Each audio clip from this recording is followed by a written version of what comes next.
네, 안녕하세요. 네, 오늘은 오브젝트 매니저에 대해서 말씀을 드릴 거예요.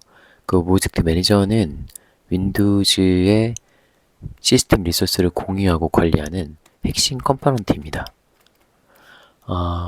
여기서 이제 얘가 기능이 아니라 컴포넌트라는 게 중요하고요.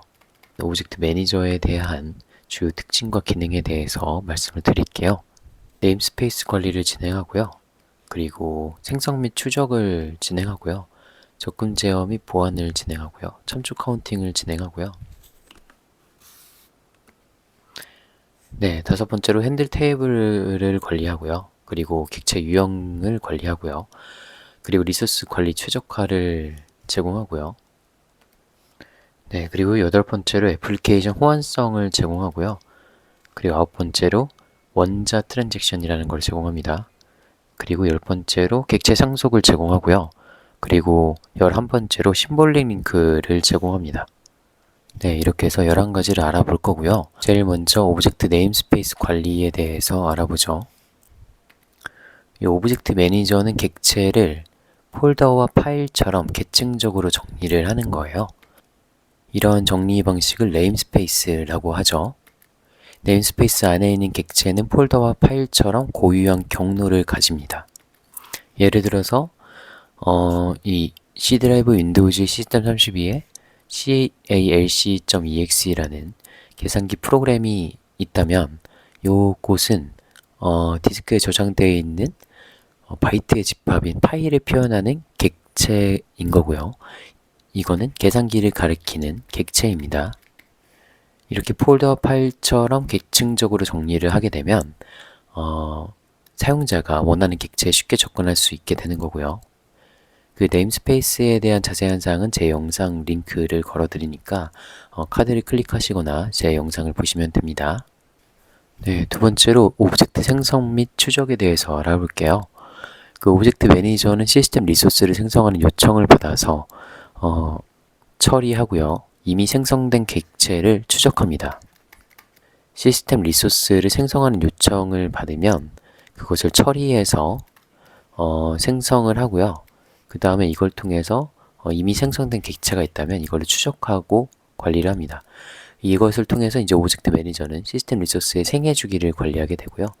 이게 만약에 필요하다 싶으면 이제 삭제를 지원하는 겁니다. 즉 이렇게 생성된 프로세스의 할당된 리소스를 추적하고 관리하는 중앙 집중식 리소스 브로커라고도 부릅니다. 여기서 이제 브로커라는 단어는 중개인이나 중재자를 의미하죠. 그래서 두 개 이상의 당사자 사이에서 중개하거나 중재하는 그런 역할을 하는 것도 오브젝트 매니저의 역할이라고 보시면 돼요. 그리고 세 번째로 접근 제어 및 보안을 한다는 걸 말씀드릴게요. 이 오브젝트 매니저는 객체에 대한 액세스 권한을 관리하고요. 특정 사용자 또는 프로젝트가 해당 객체에 대한 액세스 권한을 가지고 있는지 확인하고 그렇지 않으면은 액세스를 거부합니다. 이것을 통해서 이 시스템의 안정성과 보안을 유지할 수가 있죠. 네, 네 번째로 이제 참조 카운팅에 대해 말씀을 드릴게요. 각 객체는 참조 카운터라는 것을 가지고 있고요. 이것을 통해서 오브젝트 매니저는 해당 객체에 대한 핸들을 추적합니다. 근데 다만 추적한다고 하는 표현이 핸들은 프로세스가 객체에 접근하기 위해서 사용하는 식별자이잖아요. 그래서 핸들 자체를 추적하는 것은 아니고요. 이 참조 카운트는 프로세스가 해당 객체에 대한 핸들을 열거나 닫을 때마다 증가하거나 감소해요. 그래서 참조 카운트를 통해서 얼마나 많은 프로세스가 해당 객체에 접근하고 있는지를 알 수 있는 거예요. 만약에 참조 카운트가 0이 되면은 객체는 사용하지 않는 것으로 강조를 해서요. 시스템에서 삭제해야 합니다. 예를 들어서 각 객체에는 몇 명의 사용자 또는 프로세스가 이것을 사용하고 있는지 나타내주는 숫자가 다 붙어 있다고 보시면 돼요. 이 숫자를 참조 카운트라고 하고요. 그래서 한 파일에 3개의 프로그램이 접근하고 있다면 이 파일의 참조 카운트는 이제 3이 됩니다. 그래서 오브젝트 매니저는 이런 참조 카운트를 통해서 어떤 객체가 얼마나 많이 접근했는지를 알 수 있어요. 네, 다섯 번째로 핸들 테이블 관리에 대해서 말씀을 드릴게요. 오브젝트 매니저는 객체하고 사용자 또는 프로세스 사이의 연결을 관리하기 위해서 핸들 테이블이라는 것을 사용하고요. 핸들은 여기서 핸들이라는 거는 객체에 대한 액세스 권한과 함께 저장되어 있는 식별 번호이죠. 그리고 그 파일의 핸들은 그 파일에 어떤 작업을 할 수 있는지 알려주는 권한 정보도 가지고 있거든요. 그래서 이 핸들 테이블이라는 걸 사용을 해가지고 시스템 리소스를 안전하게 사용할 수 있도록 하는 것도 오브젝트 매니저가 진행을 합니다. 네, 그리고 여섯 번째로 객체 유형 관리에 대해서 말씀을 드릴게요. 그 오브젝트 매니저는 다양한 객체, 유형의 객체를 지원을 해요. 예를 들면 뭐 파일이나 아니면 뮤텍스나 이벤트나 세마포어나 스레드나 프로세스 이런 거와 같은 시스템 리소스를 표현하는 객체들이 있다는 거고요. 그래서 이러한 객체 유형은 시스템 리소스의 특성에 맞게 확장되고 관리가 돼요. 예를 들어서 이 객체 유형마다 공통된 속성과 메서드가 있고요. 그리고 필요에 따라서 추가적인 속성하고 메서드가 정의가 되어 그것도 오브젝트 매니저가 진행하는 겁니다. 네, 그리고 일곱 번째로 리소스 관리 최적화를 한다고 말씀을 드릴게요. 오브젝트 매니저는 시스템 리소스를 효율적으로 관리하고요. 그리고 리소스에 대한 생애 주기와 관련된 작업을 합니다.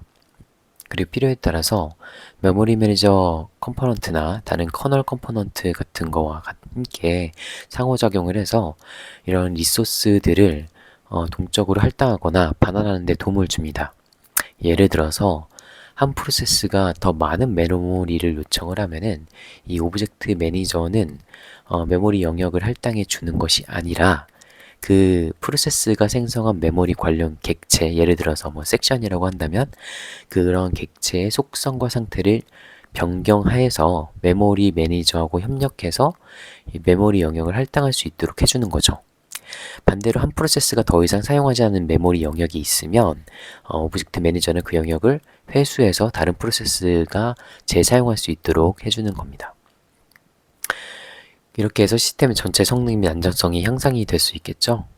네, 이런 것도 오브젝트 매니저가 다른 컴포넌트와 협력해서 이런 걸 한다라고 그 관리 최적화를 한다라고 보시면 됩니다. 네, 다음으로 여덟 번째로 앱 호환성의 애플리케이션 호환성에 대해 말씀을 드릴게요.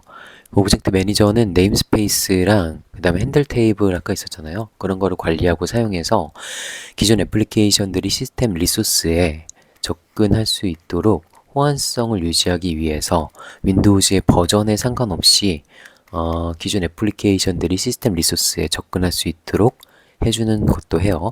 그래서 새로운 버전의 윈도우즈에서도 기존 애플리케이션들이 원활하게 작동할 수 있도록 해주고 있습니다. 네, 아홉 번째로 어토믹 트랜잭션이라는 거를 사용해서 오브젝트 매니저가 여러 프로세스가 동시에 같은 리소스에 접근하려고 할 때 발생할 수 있는 문제를 방지하는 역할을 해요. 여기서 이제 어토믹 트랜잭션이라는 게 뭐냐면 한 번에 하나씩 완전히 수행되거나 아예 수행되지 않는 작업 단위예요.